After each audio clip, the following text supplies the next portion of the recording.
మనకు వచ్చేసి టేకు టెంకాయ బార్డర్ వచ్చేసి మనకు 95 చెట్లు టెంకాయ చెట్లు 100 చిల్లర వచ్చేసి మనకు టేకు ఉన్నాయి.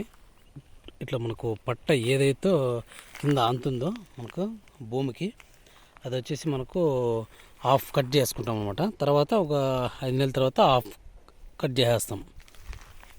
ఈ విధంగా మనకు గ్రౌండ్కి ఏదైతే టచ్ అవుతుందో అట్లా పట్ట ప్రతి ఒక్కటి కింద ఆన్ని కన్నా హాఫ్ వచ్చేసి ఇప్పుడు కట్ చేస్తాం. తర్వాత మళ్ళీ హాఫ్ కట్ చేస్తాము. తర్వాత టేకు అంతే. టేకు ఇవైతే బ్రాంచెస్ ఉంటాయి కదా, ఇక సైడ్ ఉండేటివంతా మొత్తం అంతా ఏవైతే ఉన్నాయో ఈ విధంగా అన్నీ కట్ చేసేసుకుంటాం. మనకు ఒక 10 అడుగుల వరకు మన చెట్టుని బట్టి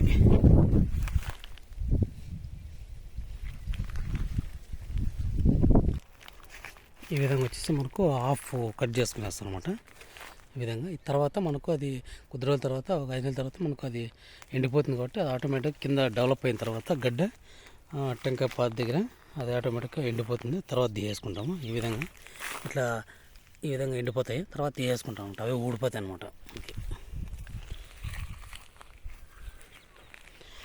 టేకు అంతే. మనకు టేక్ కట్ చేసేటప్పుడు ఇక్కడ ఏదైతే ఉందో ఈ భాగంలో వచ్చేసి మనకు నీట్గా కట్ చేసుకోవాల్సి వస్తుంది. ఎందుకంటే సైడ్లో మళ్ళీ ఇది కాకుండా కరెక్ట్గా నీట్గా కట్ చేసుకోవాల్సి వస్తుంది లెవెల్గా.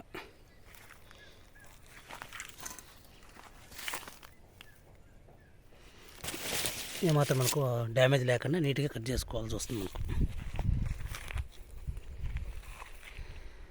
మనకు ఇట్లా చెట్టు ప్రతి చెట్టు మనకు క్లీన్ చేసుకుంటూ పోతా అంటే తర్వాత గ్రోతింగ్ కూడా మనకు డెవలప్ అవ్వడం జరుగుతుంది. టేక్ కావచ్చు టెంకాయ కావచ్చు ప్రతి ఒక్కటి అన్నీ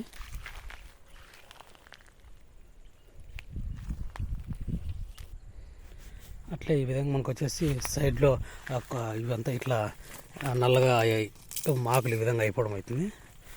అవి కూడా కట్ చేసుకుంటాం నీట్గా.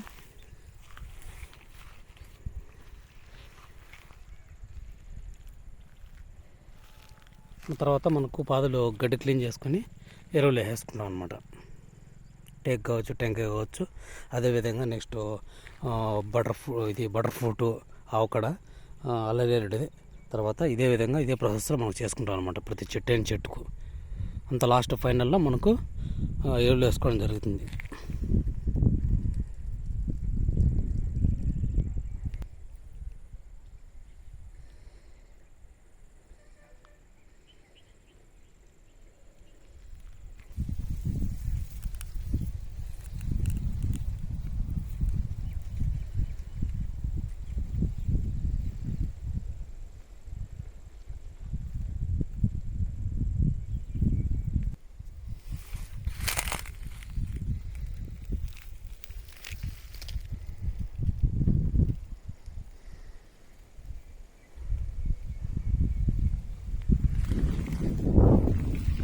ప్రతి చెట్టు ఇదే విధంగా కట్ చేసుకోవాల్సి వస్తుంది.